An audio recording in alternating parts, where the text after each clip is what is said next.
Let's begin. I am sharing the screen. Let me know once it is visible to you. Oh, no, not this. This is the email. Where is the screen? Yeah. Just let me know once it is visible to you all. Is it visible? Visible, ma'am. Yes, ma'am. Okay. Yes, ma'am. So let's continue. In the previous class, we learned about a new name called Ibn Battuta, right? Who Yes, was he? He was a person who gave us a brief account about whom? About whom? Which ruler? Muhammad bin Muhammad Tughlaq. bin Muhammad Tughlaq. bin Tughlaq. Very good.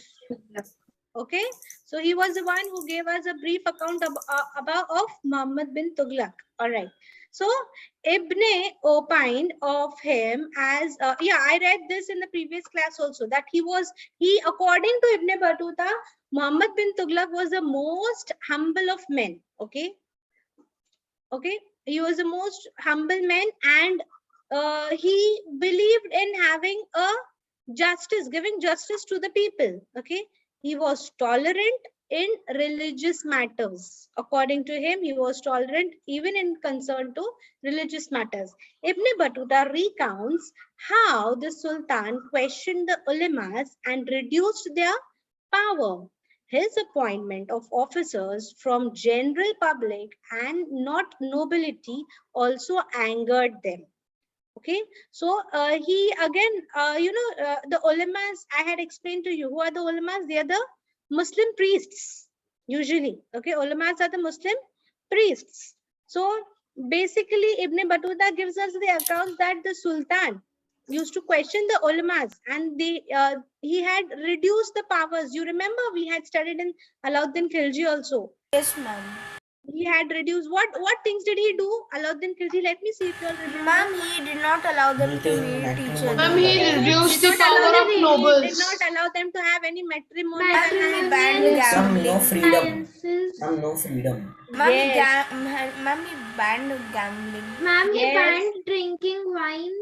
Yes, and he also sent spies against Yes, these ma'am. ulamas. Espionage. Nobles, ma'am, to Yes. keep a watch And of ma'am, them. he Keep a set watch, taxes okay? also on them. Yes. Ma'am, He put taxes also. And ma'am, he didn't He allow imposed taxes also. Very allow good. Very them good. to take taxes from farmers. Yes, yes. So you all remember that, okay? So now his appointment of officers from general public and not nobility also angered them.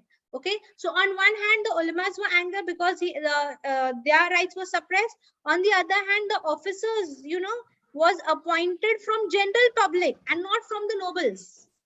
So that also angered them. Now, historians have mixed opinions about the nature and the mind of this sultan. So most of the historians give you Biased the mixed feelings. opinion. That some say he was very generous, very humble, very tolerant. Some say that no, he was not he equal with the officers, with the nobles. All right. So they had a mixed opinions. He was a man much ahead of his time, and ID therefore refers to as a confused genius. He was innovative and had a brilliant plans and ideas. What he lacked was this is very, very important. What he lacked was the foresight and wisdom to implement his plan, bearing in mind all the logistical consequences. This is very, very important. Please underline. Why I'm asking you to underline, I'll tell you that.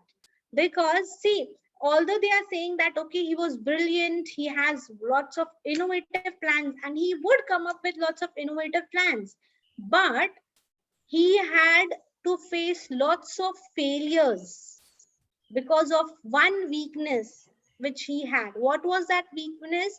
He lacked that ability to implement. Whenever he's planning anything, he lacked that ability to judge that once this plan is implemented in reality, what will be the consequences of that plan. Okay, there he made a mistake. Okay, and because of this mistake, he had to face lots and lots of losses. All right, now let's see why it is said that he was a person who lacked the wisdom to implement his plan and to just check the whatever would be the consequences, the results if he implemented that plan in practical life.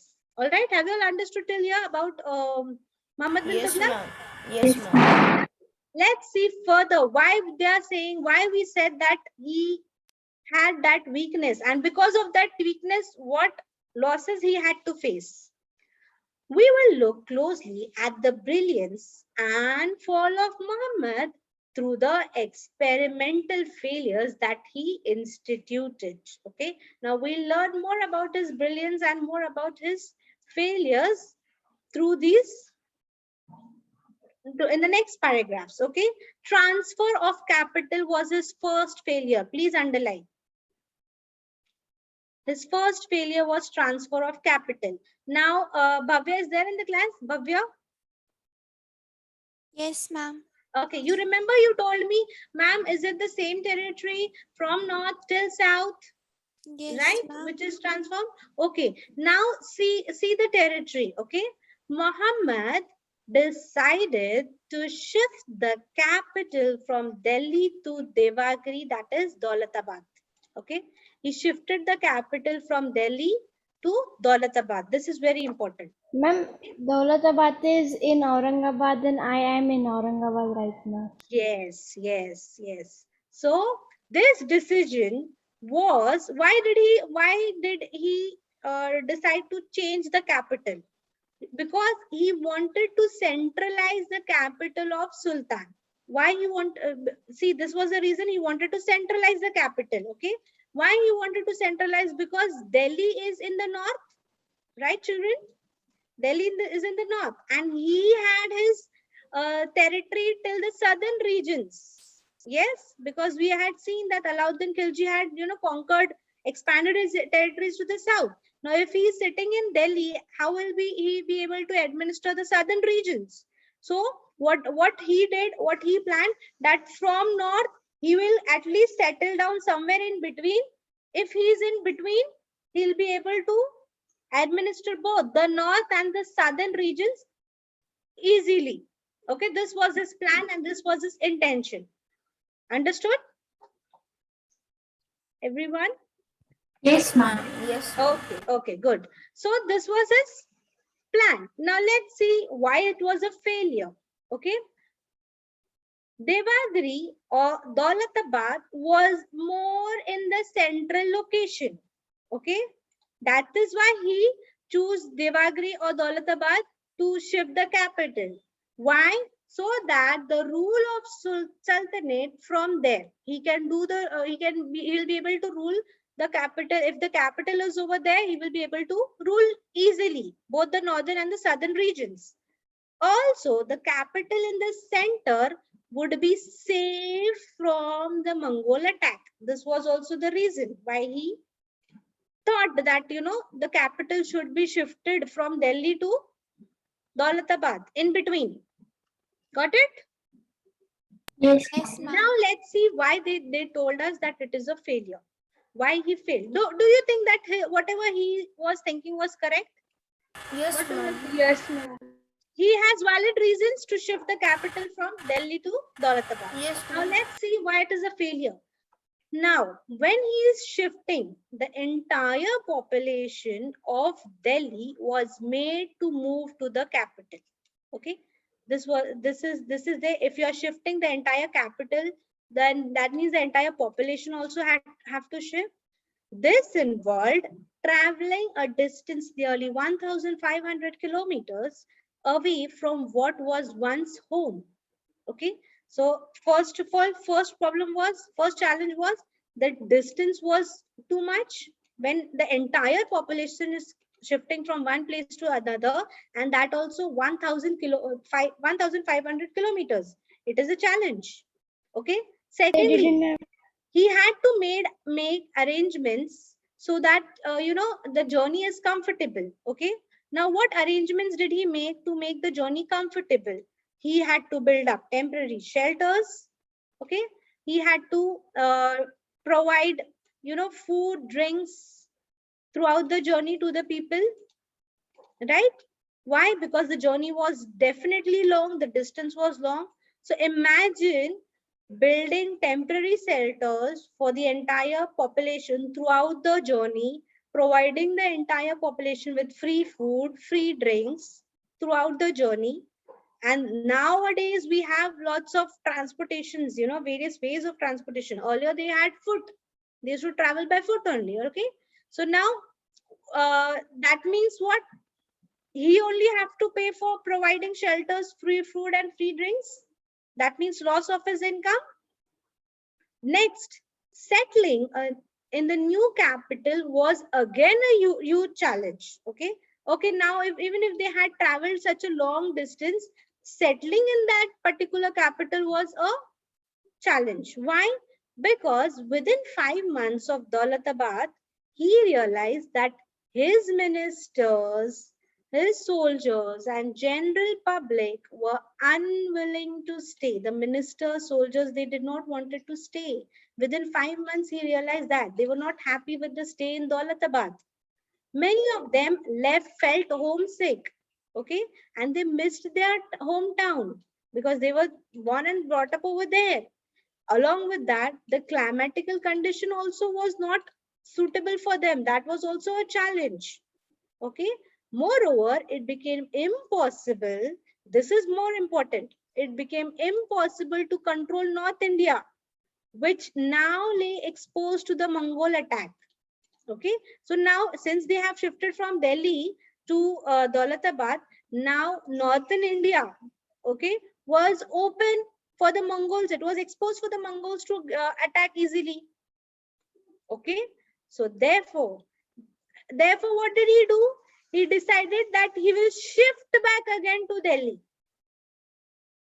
Okay. Then he said that, okay, I'll shift back again to Delhi, which again caused heavy financial losses along with great hardships.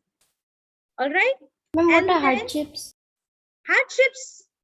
They had, see, traveling a long journey with entire population is very hard. Along with that, they had to he had to bear the financial losses also. Daulatabad became an abandoned and deserted city.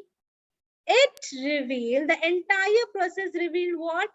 The ill-thought out schemes of the Sultan. That means before implementing any plan, the Sultan should have thought about all these possible results, because the entire population was involved in this plan of his.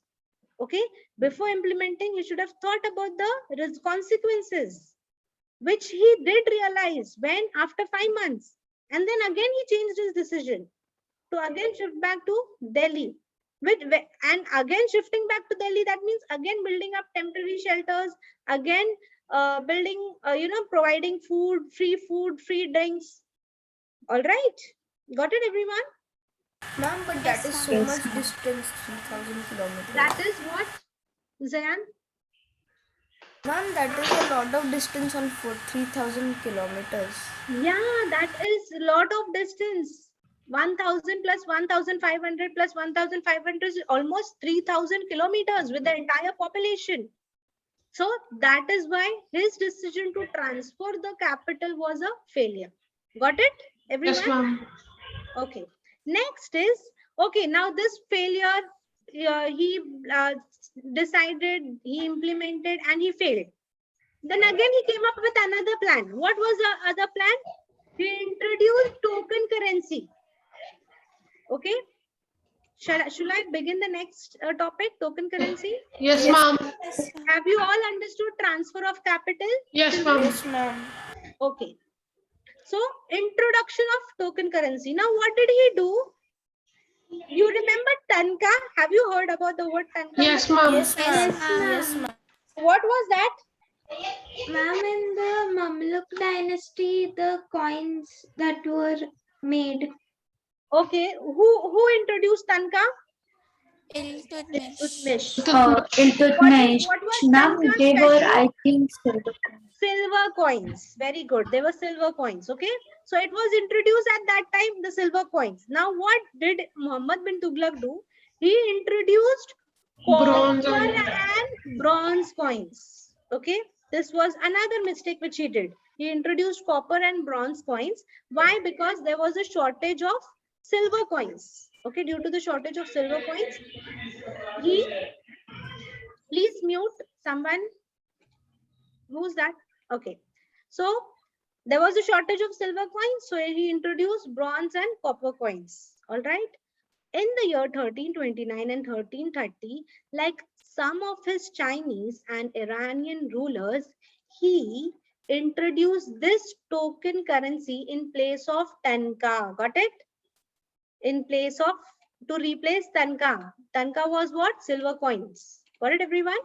So there was a shortage of silver coins. So he introduced bronze coins and what? Which coins? Bronze and what? Copper coins. Okay. To cover up the shortage of silver coins. Now, where was the mistake? Just pay attention. They became dishonest and began to illegally mint the token coins. Okay. So people started minting means what? To make coins, money by stamping the metal. Yeah, fake coins. Okay. So people started making illegal fake coins which he had introduced. Now in bulk at home, this people started doing as soon as he introduced that. With an abundance of fake coins in the market, the money lost its value and it was difficult to differentiate between the royal coins and the fake coins. Okay. Because of the fake coins which were there in the market, okay, as soon as he introduced that, the fake coins were also brought up by the people, and then it became difficult to recognize the fake and the royal coins. Now, overseas merchants and traders refused to accept these coins. What the Sultan failed to do was, he failed to anticipate or to predict the dishonest ways of men. If he would have already predicted that, okay, if I'm introducing this, maybe people will make fake coins. So he should have predicted before introducing the new coins. That is, before introducing copper and bronze coins. He failed to anticipate, he failed to predict that. And he also failed to keep a check on who's the one who's getting those fake coins in the market, to discriminate among the people. So here again, it was a big chaos in the market. 3 years later, after the introduction of bronze and copper coins, 3 years later, he realized his mistake and then he withdrew the token coin. Got it? Understood? Ma'am, I have a question. Yes, Mystery. Ma'am, so for 3 years, this fake coin thing was going on only. Yes, yes. He realized 3 years. See, immediately nobody will make fake coins, right? Only if they must have got royal coins, they must have come up with fake coins, various measures, and then they must have brought those fake coins in the market. So things definitely proceeded gradually. So after 3 years, when he realized, he withdrew the token currency of bronze and silver, copper coins, which he had introduced in the market. A greater blunder he committed was to, this was the, see, till here it was fine. Okay. Introducing copper, bronze, and then realizing the mistake, and then withdrawing again the copper, copper and bronze coins, and just keeping the silver coin. That till here it was fine. He did not stop here. He made a blunder mistake. What was the blunder mistake he did?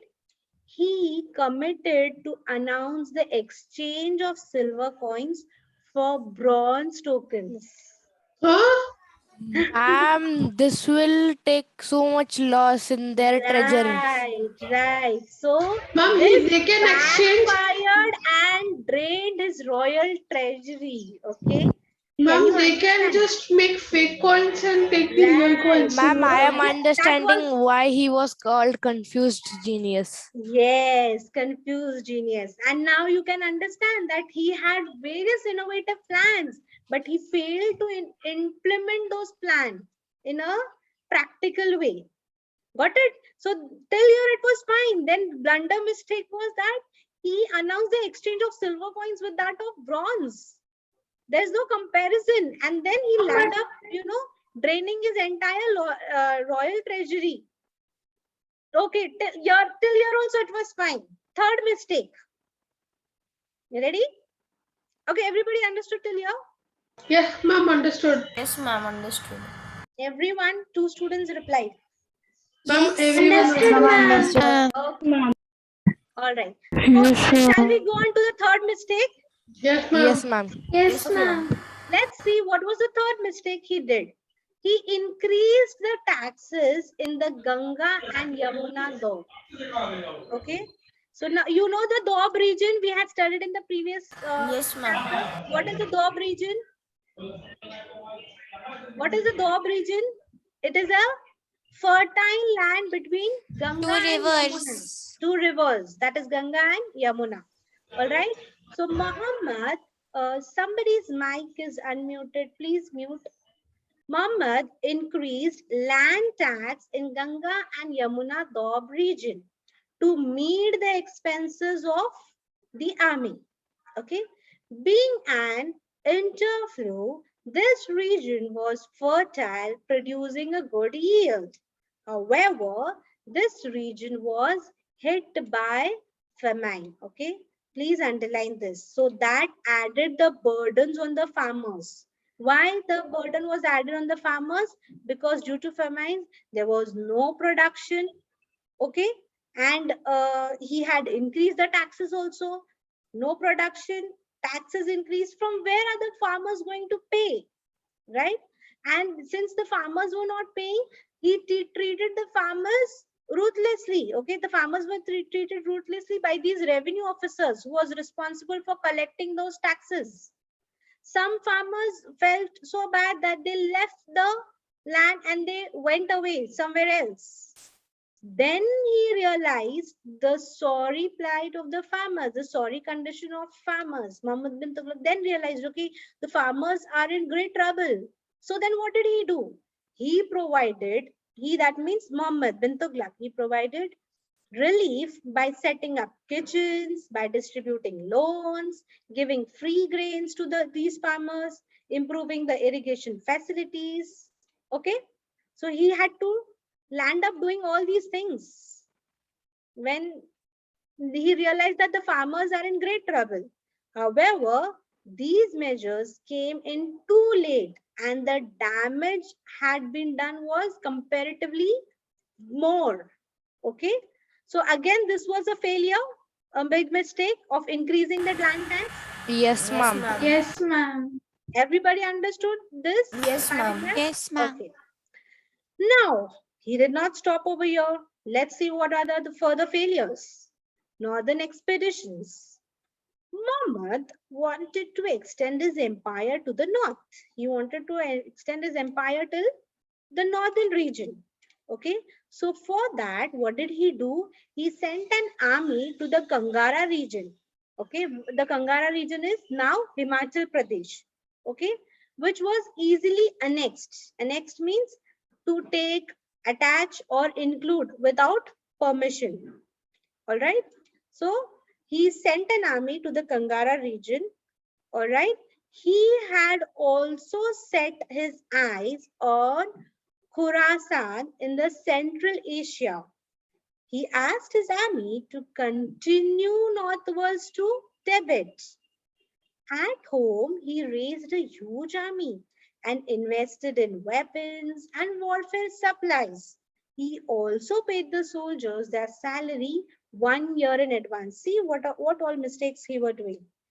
Paying the salary to the soldiers 1 year advance. Okay. And sending the army to the Kangara region because he just wanted to expand the territories. After that, what else did he do? He again continued to send the army towards the northwards. That means till Tibet. All right. And all the soldiers who were there, all the army men who were there, he paid them their salaries 1 year advance. The army found very difficult to cross the rough terrain of Himalayan passes. some soldiers were war weary and homesick. See, can you see one war after the another war? Okay, first he sent the army to the Kangara region, then he sent the same army. He continued to send the same army towards the northwards, right? So now understand the condition of the soldiers who are actually involved in this task. They started feeling homesick. Okay, they were tired. All right, and it became very difficult for them to continue their task. Okay, and to cross that this region of Himalayan region. So what had happened? The Sultan disbanded the newly recruited soldiers, and once again his scheme proved to be ill-planned and ill-timed. Yes, since the soldiers were unable to cope up with that, he disbanded these newly recruited soldiers, and because of this, what had happened? This entire plan was, it was ill-planned. The soldiers could not cope up with his plans. Yes, you cannot ask the soldiers to go on war one after the other, isn't it? Yes, ma'am. They should be treated as human beings. Have you all understood, children, till here? Yes, ma'am. Okay. Ma'am, the time is up. It's Yes. ma'am, the time is Yes. Yes. Ma'am, Yes. ma'am, can I